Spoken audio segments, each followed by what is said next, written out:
Sa video na ito mga ka-dreamers, update po tayo sa ating luya farming. Yung ating 60 kilos, ano na ba yung nangyari? So ito na mga ka-dreamers, kung mapapansin ninyo ay tuluyan na pong sumibol yung ating luya. Sinasabi ko nga ay nagbibinhi po siya. Noong month of May ay tuluyan na pong pumatak ng tuluyan yung ulan sa sangkalupaan. Ayan, yung panahon ng pagpunla na. So ito siya. Magbibilang po tayo ng May, June, July, August, September, October, November, December, January. By January ay makapag-harvest na po tayo para dun sa ating pinapangarap na pang madamihang punla. Ayan.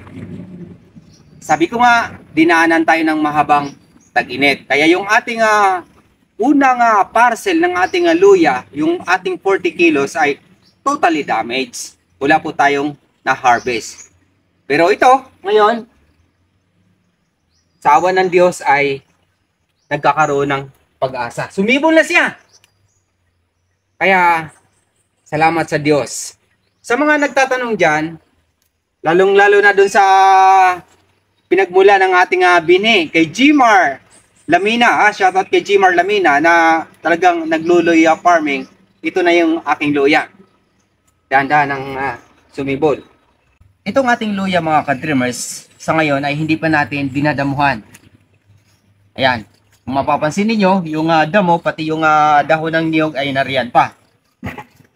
After 3 months, medyo maraming lamok ay lalagyan po natin siya ng karagdagang lupa. So, ganito yung gagawin natin. After natin mag-apply ng fertilizer, yun yung plano ko. Dahil sa nag-eksperimento pa rin tayo hanggang ngayon kung paano padamihin yung ating luya sa hinaharap. So, pinapakita ko lang sa inyo kung ano yung gagawin natin sa hinaharap. Magkabilaan yan, lalagyan natin siya ng karagdagang lupa tulad nito. After natin malagyan ng fertilizer, kasi doon na magsisimula yung kanyang pagbubunga. Ayan. So, ganun. Medyo matrabaho yung luya, no?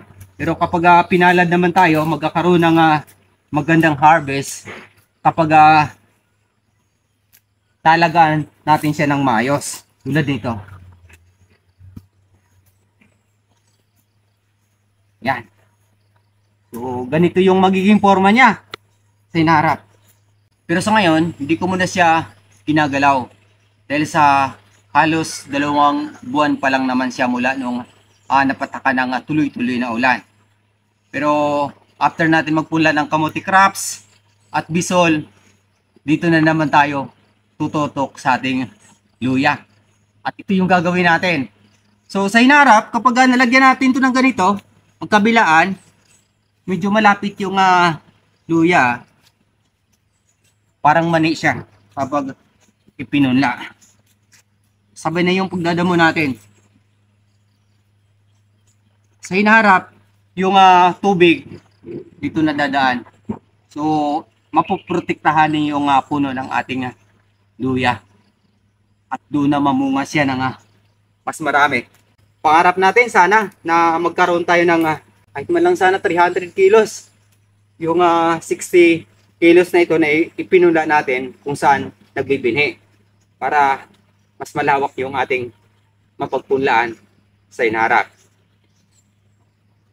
So ito muna yung ating luya update sa ngayon. Dahil sa first timer tayo sa luya, kaya ganito yung ating pamaraan na ibinahagi muna sa inyo. Pero yung mga viewers and followers natin dyan na talagang matagal na nagluluya farming, comment po kayo sa comment section ng may idea rin ako kung ano yung pamaraan na ginamit niyo para lumago yung inyong mga pananim. Ito pa. Dahil sa yung ating farming ngayon ay multi-plantation yung ating ginagawa, babahagi ko rin sa inyo yung iba't ibang crops, yung pamaraan at karanasan ko kung saan siya nagiging mas productive. Pati ito sa livestock. Kaya abangan nyo po yung aking mga videos tungkol sa local farming in reality. Local di tayo international. Dahil sa karaniwang ginagawa ng ordinaryong magsasaka yung ibabahagi natin sa inyo. Salamat sa Diyos. Kaya kung baguhan ka pa sa aking YouTube channel, Dreams Visions TV, maaari niyo po akong tulungan sa pamamagitan ng inyong pag-follow at pag-subscribe. At sa hinaharap, sa aking mga pangitaing panaginip ayon sa Biblia, mga tanda at kababalaghan bago ang dakilang araw ng Panginoong Hesukristo. Hanggang sa muli, maraming salamat sa pakikinig at pag-subscribe. Papuri sa Diyos, sa ngalan ng Ama, ng Anak, at ng Espiritu Santo. Amen. God bless. Thank you, Lord. Ito na.